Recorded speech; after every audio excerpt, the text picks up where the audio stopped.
Allez, deuxième partie de ce cours Ars 3. Euh, donc ici, je vais vous présenter le modèle TCP/IP et puis comment a été finalement conçu euh, un échange entre deux ordinateurs dans le monde sur Internet. Comment on a conçu les choses. Alors vous avez un premier schéma ici qui est intéressant, que je vais commenter un petit peu. Théoriquement, dans les années 70, on a décidé de découper un échange entre deux ordinateurs, deux clients, de la manière suivante. On a 7 couches, on parle de couches, c'est le modèle OSI. Alors le principe c'est quoi? C'est que la couche physique doit être capable de discuter avec la liaison de données, qui doit être capable de discuter avec la couche réseau, qui doit être capable de discuter avec la couche transport, etc. La couche physique n'est en aucun cas capable de dialoguer directement avec la couche application. Alors à quoi ça sert? Plusieurs choses. Par exemple, si on a du matériel propre à la couche physique, on peut changer le matériel à partir du moment qu'on s'est assuré qu'on sache encore faire la discussion avec la liaison de données. Alors ça posera pas de problème.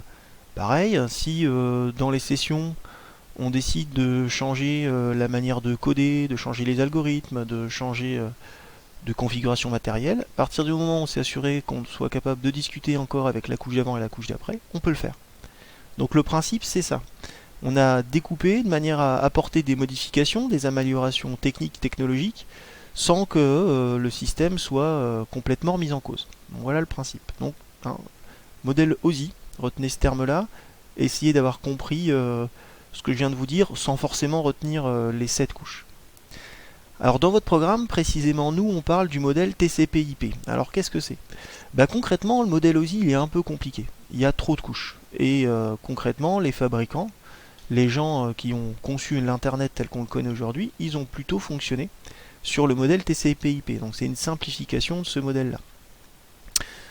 Voilà. Donc TCP/IP désigne communément une architecture réseau. Alors c'est aussi un acronyme de deux protocoles.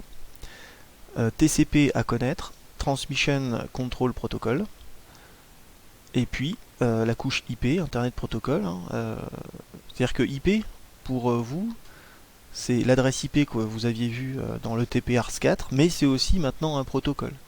Et TCP/IP désigne le modèle qu'on vient de voir là, qui est constitué des 4 couches là, que je vais détailler dans la vidéo qu'on fera par la suite. Donc les 4 couches, j'en ai 4, celles-là elles sont à connaître. La couche réseau, la couche internet, la couche transport, la couche application. Apprenez-les, il faut les connaître. Je vous ai mis un diagramme pour essayer de vous aider à comprendre où situer les choses. Ce diagramme-là n'est pas à retenir. Donc la couche réseau, c'est la couche matérielle. C'est l'Ethernet, c'est votre fibre optique, c'est éventuellement votre Wi-Fi. La couche Internet, ici, donc c'est là où je vais avoir le protocole IP, je vais avoir la mise en place, si vous voulez, l'ouverture du matériel vers l'extérieur. La couche transport, c'est ce qui va transporter votre information. Donc ça va être le découpage des informations en plusieurs paquets, en plusieurs datagrammes, et puis leur reconstitution à l'arrivée. La couche application, c'est la couche, voilà. Par exemple, on a le DNS, le HTTP, c'est les services web qu'on utilise pour aller sur des sites internet. SMTP, c'est quelque chose qui concerne les boîtes mail. Voilà. Donc matériel, la couche réseau matériel, on est sur la communication de votre machine vers l'extérieur. La couche internet, on serait sur l'encapsulation de l'information en termes d'identifiants, etc. La couche transport, c'est le découpage des paquets, en paquets, en datagrammes. Et la couche application, dans laquelle on va reconstituer les paquets, et puis on va préparer l'information à être interprétée par nos applications. Voilà, fin de la deuxième partie.